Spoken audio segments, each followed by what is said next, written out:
Hello everyone, இன்றைக்கி நம்ம பார்க்க போகிறது சிக்கன் கிரேவி. ஒரே மாதிரி சிக்கன் செஞ்சு போர் அடிச்சிருச்சா, இதை ட்ரை பண்ணி பாருங்கள்.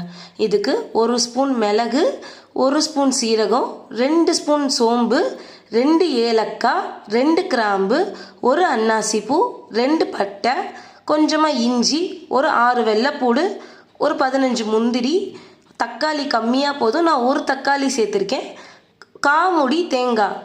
இப்போது நம்ம ஒரு வடைச்சட்டியில் எண்ணெய் வச்சு பட்டை, கிராம்பு, அன்னாசி பூ எல்லாம் போட்டு வெள்ளைப்பூடு போட்டு நம்ம எடுத்து வச்சுருக்க எல்லாத்தையும் இதில் போட்டு நம்ம வறுக்க போகிறோம். ரொம்ப கோல்டன் ப்ரௌன் வரணும்னு இல்லைங்க, லைட்டாக வதக்கிட்ட உடனே நம்ம தக்காளி ஆட் பண்ணுறோம். தக்காளி போட்டோடனே தேங்காவையும் போட்டு நல்லா நம்ம சிம்மிலையே வச்சு நல்லா இதை வதக்கி இந்த அளவு வந்தோடனே ஆற வச்சு நல்லா பேஸ்ட்டாக எடுத்து வச்சிடணும். பேஸ்ட்டாக எடுத்து வச்சதுக்கப்புறம் கொத்தமல்லி, நான் 600 கிராம் சிக்கன் எடுத்திருக்கேன். நீங்கள் எவ்வளோ வேணுமோ ஆட் பண்ணிக்கலாம். நான் 2 ஸ்பூன் மிளகாத்தூள், உப்பு தேவையான அளவு, 1 ஸ்பூன் மல்லித்தூள், 1/2 ஸ்பூன் கறி மசாலா எடுத்திருக்கேன். புதினா இலைகள், 1 ஸ்பூன் சோம்பு, 2 பெரிய வெங்காயம் ஃபைனாக சாப் பண்ணியிருக்கேன், கொஞ்சமாக கருவேப்பிலை எடுத்திருக்கேன். இப்போது ஒரு ப்ரெஷர் குக்கர் எடுத்துக்கோங்க. ப்ரெஷர் குக்கரில் 3 ஸ்பூன் எண்ணெய் ஊற்றிட்டு நம்ம சோம்பு ஆட் பண்ணுறோம். சோம்பு நல்லா பொரிஞ்ச உடனே நம்ம எடுத்து வச்சுருக்க வெங்காயமும் கருவேப்பிலையும் போட்டு நம்ம மிதமான தீயிலையே வச்சு நல்லா இந்த மாதிரி வதக்கணும். வீடே மணக்கிற அளவுக்கு வாட வர ஆரம்பிச்சிடும். இந்த டைமில் நம்ம வாஷ் பண்ணி வச்சுருக்க சிக்கன் ஆட் பண்ண போகிறோம்.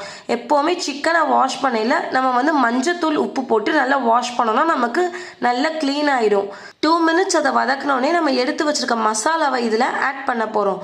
ஸோ மசாலாலாம் போட்ட உடனே கொத்தமல்லியும் புதினாவையும் போட்டு ஒரு 2 நிமிஷம் நம்ம வதக்கி விட போகிறோம்.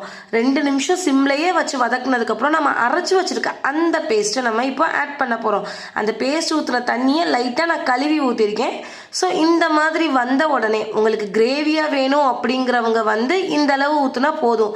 இல்லை எனக்கு குழம்பா வேணுங்கிறவங்க நல்லா தண்ணி ஊற்றி நீங்கள் 3 விசில் விட்டு வெயிட் பண்ணோன்னே நீங்கள் எடுத்தீங்கன்னா இந்த மாதிரியான ஒரு சிக்கன் கிரேவி ரெடி ஆயிரும்.